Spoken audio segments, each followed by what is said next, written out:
Саламатсыздарбы? Сиздер өлкө аймагында акыркы учурларда болуп жаткан кылмыш кырсык окуяларын, жол кыймылдарындагы ар кандай кырдаалдарды чагылдырган телевизет көрсөтүүсүн көрүп баштадыңыздар.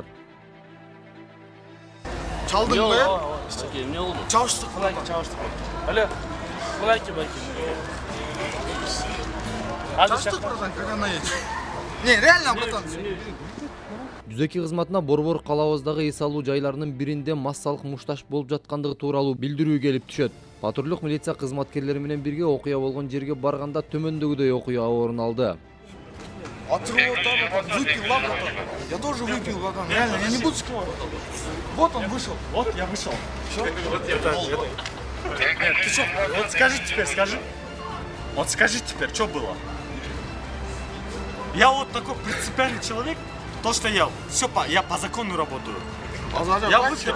Не, я тебе не буду жевать руку. Все хорошо. Говори, как она есть. Я такой Все, принципиальный свое человек. мнение говори. Вот. Зачем мне свое мнение говорить, то, что ты хочешь сказать? Я тебе говорю по факту то, что ты не прав. Вот скажи, что я сделал? Что? Вот. Ты до девушки? Что я ей сказал? Нет. Зачем ты? Докопался до девушки? Что я ей сказал? Ну, пересек меня, как она есть. Я тебе как бы, вот, нет, ты скажи, по факту, я такой человек, я медийная личность. Вот скажи, он меня взял, я такая медийная личность, я все по закону работаю. Я юрист. Бол? Ну я по закону работаю, я по кыргызскому Все, закону. базарчок, правильно руку. Не, я тебе руку не буду жать. Я тебя не буду. Все, базарчок, красавчик. Билейм, он Мен çaldı, men çaldı. Дозун çaldı.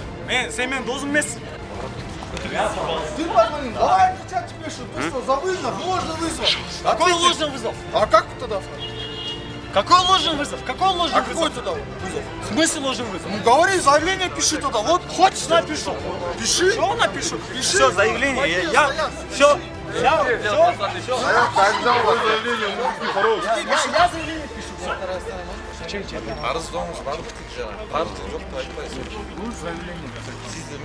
Не, я не буду заявление писать. Алгач бири-бирибизге эч кандай дообуз жок. Арыз жазбайбыз деп жаткан жарандар көп убакыт өтпөй бири-бирине болгон нааразычылыгы күчөп, жакынкы милиция бөлүмүнө жеткирилди. Мындан аркы иш процессин тергөө амалдары гана жүргүзөт.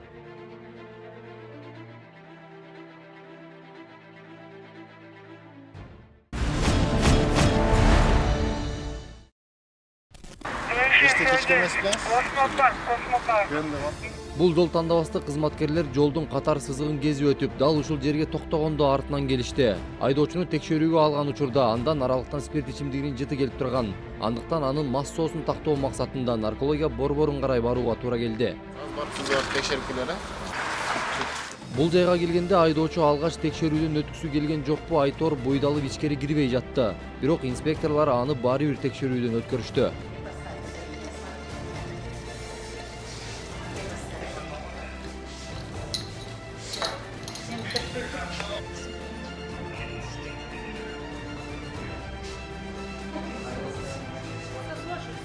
Айдоочунун мас абалында унаа башкарып жүргөндүгү аныкталды. Андыктан анын унаасы айып короосуна киргизилди. Өзүнө 2 протокол түзүлдү. Бирине унааны мас абалында башкарып жүргөндүгү үчүн, ал эми экинчисин жолдун катар сызыктарын кезип айдагандыгы үчүн.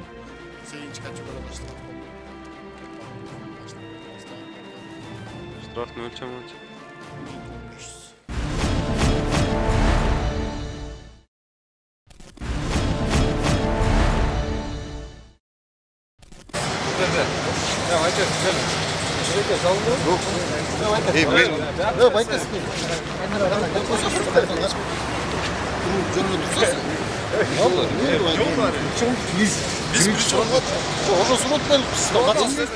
Ал эми бул окуя шаарыбыздагы соода борборлорунун биринин алдында болду. Мында кызматкерлер менен жеке күзөт кызматкерлеринин ортосунда түшүнбөстүк орун алган.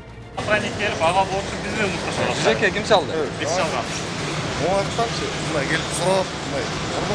Уже срок качан отпайсызбы? Сиз качан отпайсызбы? Мен не? Жок, айтып койсуз бана. Мен вызовка келип атам, силерди болуп. Мени кармап атасыздар, мен. Карман жок. Ошондо кырып атасың. Интервью алууду кантип атасыңар? Силер биринчиден вызов менен келген жоксуңар. Силер обращение кылып, а силер бизден сурайсыңар. гражданин обращение кылып. Бизге бандит уруп атасыздар. Ким уруп атты? Бизби? Котсаң, кандай бергенсең? 102 кызматына жаш балдар мушташып жаткандыгы боюнча билдирүү түшүп, инспекторлор келген. Ал учурда жеке күзөт кызматкерлери дагы бул жакка келишти. Жазылыпты, атай, специально жазылды. Сіздер өзіңір келіп отыр, мені тартып отырсың. Бұндай. Кім қармады? Мені кім қармады? Көрдің, өкімде қармады сары. Бұндай, ішіне, не, сіздерге дозволено бар. Бары дозволено. Мен қашқан жоқ. Мен ішіне сіздер, высыпмен келген жоқсың. Высыпмен келген экипаж башқа. Бізге келіп түшілер. Мен тұрам деп, мен мас емесім бірінші. Екіншіде мен келіп тұрып, бұларды ұрған жерім жоқ. Мен дағы жұмысқа келіп, мен келіп тұрсам, сен мені қармай отырсың. Қайры отамыз.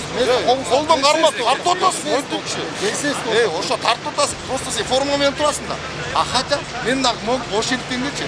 Хорошо деп форманы, звайнаны сында, погоны сындаған үшін ұншықпай тұрып қалсам, мені тартып отпайсыңар. Тартып отпайсың. Мен қашып қаяқ қорым. Сен дағына қызық кезсің ғой, мен де гражданский. Қызық кез, мындай. Көчөдің баласында сүрөчү, тырышпа, бырышпа деп. Тырышқан бұл, сен мені не тартып отасың анда? Мен сізді шығырып отам, тартқан жоқ. Алып көчі, қолың алып сүрөчү. Вообще жол өтсің. Антип сайылғаннан кейін, дасқаннан шығалбайсың, потому что форма açасың. Мен білем, не болады форма açанчы. А гражданский болмай тұрып, сайлалбайсың дейчіге тұрау. Дух жетпейді да просто. А форма болған үшін менің духым жетпейді. Сен мені қолды қарма отасың да отам. Мен тұрам, мен қашқан жоқ.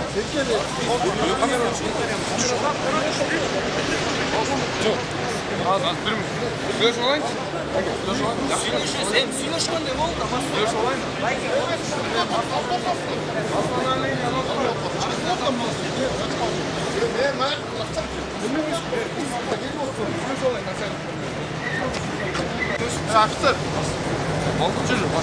Анан, тұрып тұрып. Тұрып тұрып. Жүрсі, офицер.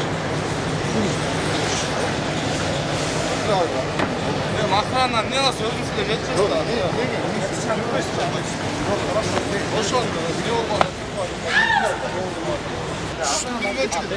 Қантип түсіндіріш керек саған, мысалы, мен азыр келдім, көрдің бе, мындай сөзіңе жоқ бере албайсың, кейін қайрашы, обратно. В смысле, кетші?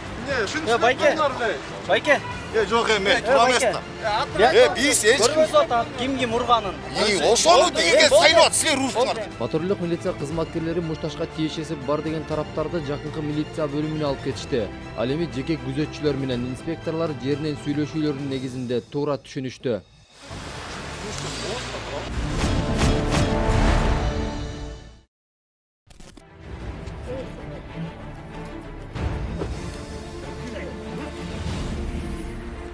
Ички иштер министрлиги тарабынан каттоодо турган адам уюшкан кылмыштуу топтун активдүү мүчөсү катары кармалды. Токмок шаарынын айрым тургундары каттоодон өтпөгөн ок атуучу куралды мыйзамсыз сакташат деп билдиришкен. Милиция кызматкерлери шектүү адамдын өздүгүн аныкташкан. Жеке текшерүү учурунда кармалган адамдан Макаров тапанчасы, 5 гильза жана колго жасалган бычак табылган. Милициянын маалыматы боюнча кармалган адам каракчылык, уурулук, баңгизатын мыйзамсыз сактоо, кылмыштуу чөйрө жана пара талап кылуу боюнча бир нече жолу соттолгон. Кылмыш дүйнөсүндө ал түзөттүү колонияларында көзөмөлчү жана шакир статусуна ээ. Факт Кыргыз Республикасынын кылмыш жаза кодексинин 253 беренеси курал жарак, ок дарыларды мыйзамсыз жүгүртүү боюнча катталды. Бишкек Чалдабар Уна жолунун 71-чакырымында жол кырсыгы болуп 2 адам каза болду. Окуя 5 февралда саат 17:30 чамасында болгон. Тагыраагы Панфилов районунун Эфиронас айылында Жигули жана Мерседес унаалары кагылышкан. Белгилүү болгондой, Жигулинин айдоочусу Чалдабарды көздөй бара жатып, каршы тилкеге чыгып, Мерседес үлгүсүндөгү унага бет келген. Кырсыктын кесепетинен Жигулинин 2 жүргүнчүсү каза болуп, дагы бирөө жаракат алган. Окуянын чоо жайы такталып жатат.